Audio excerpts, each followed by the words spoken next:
You never see genuine ones of it. Like, it's probably the most faked shirt of all time.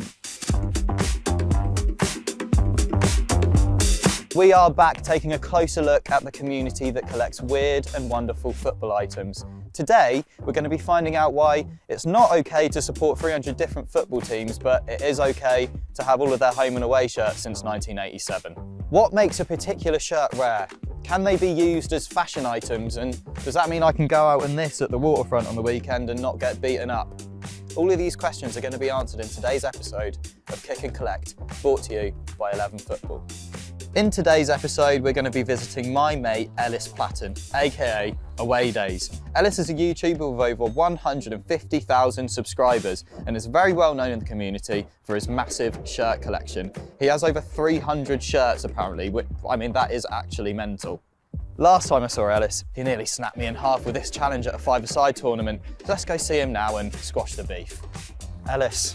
Hello, hello. How are you? Fist pump. Yeah, fist pump, nice. Good action. On the ring as well. You've got a ring Yeah, there, sorry, that's a knuckle duster. Yeah. Anyway, we're here at Ely City FC, up the Robins. We're here to talk about your massive shirt collection. Yeah. You're obsessed with collecting shirts. Is that fair to say? Yeah, it's kind of taken over my life. It's almost became like my job as well. Yeah. So like I'm in this really vicious cycle where I buy shirts because I like them, but then I buy shirts because I'm making videos about them. So it's like this loop where eventually it's like, Ellis is getting more shirts. How many do you have? I would say over 300 now, but I've lost count. Let's go see your collection. Come on then, come on. So Ellis, is this your shirt room? Is this your room dedicated to shirts? Yeah, I mean, it was supposed to be an office and a spare bedroom when guests come round, but the shirts are just taken over. Do you know how many you've got in total? Oh, it's got to be 300-ish. I don't know. I lost count. I did have a spreadsheet at one point, but then I realised You've got more shirts in here than maybe some Sports Direct stores will have in stock. So should we have a look at some of your items? Should we start with like your most valuable ones? Your most expensive, either that you've bought or you think they're worth the most? Well, I guess in terms of like value is hard because like, I've got the Holland 88, which is like, they go anywhere between 500 to £1,000. Yeah, that's iconic. I've got on the back, we've got Van Basten's number. The little known fact about this shirt, there's like 8 different versions of it. So there's like a Japanese, which is what I've got, and they'll always have either Hullet or Van Basten on the back. I've got Van Basten, obviously scored that amazing volley for Holland. The Dortmund Blackout, which is like that's insane. £400 shirt. Like you never see genuine ones of it. Like it's probably the most faked shirt of all time. Fun fact again, not fun, it's boring. But if you have one and the number on it in the bottom left says 0953, I believe, then your one is fake. So that's what most of the fake ones have, that exact same number. Why would people faking it not just... Yeah, I don't know. It's mental, isn't it? It's weird. It's like a little serial killer that gives the clue. Yeah, it's like I'm fake. Yeah. So do you have any match-worn shirts? We do. So over here we've got, these were given to me by Aaron Ramsdale, which is an interesting story in itself. So I'm a Leeds fan, sadly. And this is a match-worn Bamford against Sheffield United last season, our first season back in the Prem after. Yeah. And then this is the Calvin Phillips match-worn against Sheffield United, which obviously mental it's a match-worn Leeds, like probably our most, and also in the same season he got to the final of the Euros. Your 2 maybe most influential players that year as well. Yeah, exactly. That is nuts. What happened in that game, do you know? We won 2-1. Any goals or assists? No. That's all right though. Is this something that you'd frame, or would you wear it to five-a-side? You can't wear Bamford shirt. You'd have to have an absolute blinder. I've been offered, someone offered me £3,000 for the pair. Wow. I can't sell it. No. Ramsdale gave it to me. So these maybe your most sentimental items? I guess so. I see this one's signed here. That is, because I guess it's kind of like, these are just base shirts here, but this one's like a match-worn Aguero, which I spent £1,000 on. He wore it against Guatemala in 2013. They won 4-0. Aguero did start. He didn't score. He hugs Messi though. So Messi has touched this shirt. He's touched that material. Yeah. There's a bit of, is that a bit of mud there, maybe? Bit of mud. Yeah. Blood, sweat and tears. Mud, sweat and tears. Bit of Aguero mud. Yeah. Yeah, that is incredible. Yeah, there's a bit of a dirt stain there as well, which you can actually see on the photos of him wearing it as well. We gave it to one of the Argentinian coaches from the game who we signed it to there. But I won that on an auction. Still not quite the Messi shirt I dream of, but still. Is that the aim, the eventual aim of all this? But like, yeah, I would sell all of these to get a match worn Messi, basically. So how much do you reckon, if you did sell your collection, your entire collection, how much do you think it's worth? Oh, I don't know, because it fluctuates.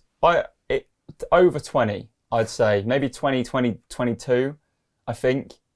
So it's your retirement. It's my retirement. We're in your retirement You right are now. standing in my retirement. So do you want to show us some of your most sort of like random purchases, your weirdest purchases? I see there's an Oasis one here. So tell us the story behind this. Back in the 90s, Oasis sponsored their local pub team called the Boltmakers Arms. But for a one-off charity match, NOEL and Bonehead also had shirts done. I think maybe Liam and the other band members did as well. But to this particular auction, I went on. NOEL donated his shirt and Bonehead donated his to the sound engineer on their third album, Be Here Now.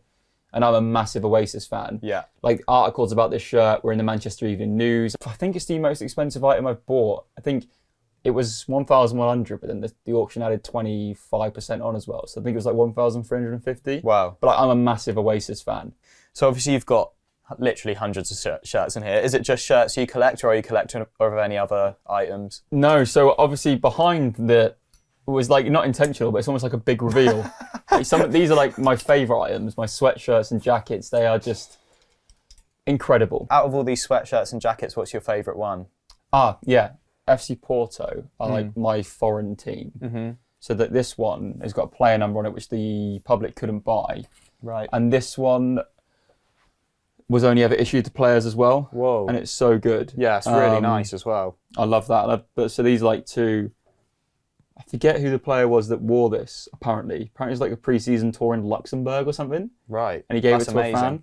And this one is for Derley, who was like the scorer of the UEFA Cup final when Porto won that. Mad. Do you see people getting into shirt collecting who aren't, and like sweatshirt collecting who aren't football fans? Yeah. But it's just cool. Big time now. Like you'll see like random, because like I think because what do you call it, like Y2K fashion is very in at the moment. I think because football is becoming more and more like fashion. Yeah. Like you see like PSG working with Jordan and stuff.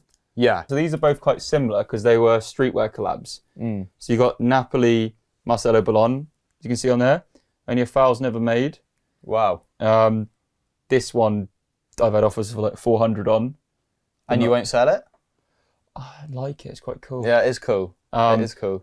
I love this one. It's the Adidas Palace Skateboards collaboration. That's wicked. With Juventus. They wore it one game, but I just really like it. Oh, so they actually wore that in a game as well? Game, yeah. Oh, cool. I think they maybe sold 3,000 or 4,000 of them. I don't know exactly.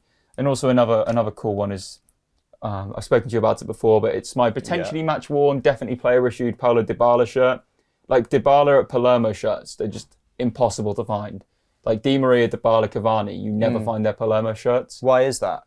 I think because they weren't big names at the time. Like Palermo don't have a huge fan base. It's a really nice shirt as well, that. But yeah, they've got this like Keep Calm and Tutti Al Barbera sponsor on it, which is like a Palermo saying about their club, and they wore it in one pre-season game. Amazing. And like the fans couldn't buy it. So at very least, it was issued to Dybala, but he might have worn it as well. So for people that don't know, player issue is what? Well, I mean, it's kind of hard, but like, I'd say player prepared actually. Yeah. So it's prepared for the player to wear in a game. Yeah. But like, for example, like a match worn Messi shirt is going to cost you around like 10 grand. But a match issue Messi shirt that he's not worn is maybe £1,000. Because as soon as the player wears it, that's where the value comes in. Yeah. Like I wouldn't want, if I found out that shirt was only issued to Aguero and not worn, I would then not want it. Right. Because I've been sold that it was worn. So it's the sentimental value that he's actually put it on and played in it. It's something about that, isn't there? Other cool ones, I love this one. Euro 96 goalkeeper shirt, quite an iconic one. That is amazing. Yeah, I love it. But that's also, I mean, it is quite out there, but you could wear that as a style item. I'd wear that. Do you wear it? I've worn it out once or twice. But the problem is you'd want to wear it more in the summer because it's quite bright. Yeah. But it's so warm. Like it's ridiculous. I don't know how anyone ever played in these shirts at the night. Would that be the actual like material because it's heavy, isn't it? I reckon it's close because 90s shirts are all like it. Yeah, Like, and the collar is like it's like a turtleneck. Yeah. David Seaman, new fashion. You did. You got to wear some of the most mental shirts of all time. So obviously, you actually sourced me this Celtic. I always get a lot of stick from Rangers fans. I'm not a Celtic fan. I just like this shirt. It looks really nice. What do you think then, in the flesh? Is it as good condition as you thought? Do a spin. I'd say it's very good. It would be excellent if the sleeve patches weren't going. I know. There's not much bobbling. See, the problem is with the grade, like, we'll find, like, I know you're Jack on episode 1. Cards is very cut and dry. There's PSA or Beckett, who people tend to send cards to. There's other companies, but they're the ones. And you get, like, a concrete grade based on guidelines. Yeah. Shirts are such a minefield because, like, classic football shirts are the main retailers. So they do a fair, which basically means a shirt is absolutely battered. And there's good, which is, like, it's not great. But then there's good, very good, excellent. Yeah. But good doesn't really mean good. See what I mean? Like, that doesn't... I see, yeah, There should be an out of 10 scale. I suppose it's subjective as well. Exactly. So, for example, this one... I don't know, just pick any of them. So, this England 1998 shirt, 88 shirt, I would say, to me, that's very good. There's a bit of fraying there, but you just chop that off. Like so you'd look for sort of fraying, like bubbles. You want to see what the condition the sponsor's in. The rips are big. Yeah. People hate rips, so that probably takes it down to being good. So, but yeah, it's not as cut and dry as cards. It's a collectible because shirts weren't made to be collected. So it's like with cards, like they're inherently collectible. Yeah. Whereas like with shirts, they're not. If someone just said, I can source you any shirt of all time or any item, I'm assuming it would be a Messi. If it wasn't the Messi, what would your second item be? So there is this is known as the Ipswich template, right? I don't know why, because Ipswich never wore it. But this is called the Adidas Ipswich template. Okay. It's like the most like this Holland shirt is considered the most iconic of all time. They had the template. Dortmund had it. The USA had it. Soviet Union had it. Loads of countries had it. But FC Porto had it for one game. They wore it in a European Super Cup game against, I want to say Tottenham. I might be wrong. But it was only ever given to players. There's maybe about 20 or 30 of that shirt in existence. That would be the one. An FC Porto version of that. That would be the one. Thanks so much, Ellis, for having us in your gaff and showing us your collection. Really enjoyed it. It's been really interesting. Yeah, thanks for coming. Have you enjoyed it? I have enjoyed it. It's been nice. Usually you're sort of doing the presenting and I'm behind the camera, so it's quite weird. I was quite nervous, actually. Were you? No.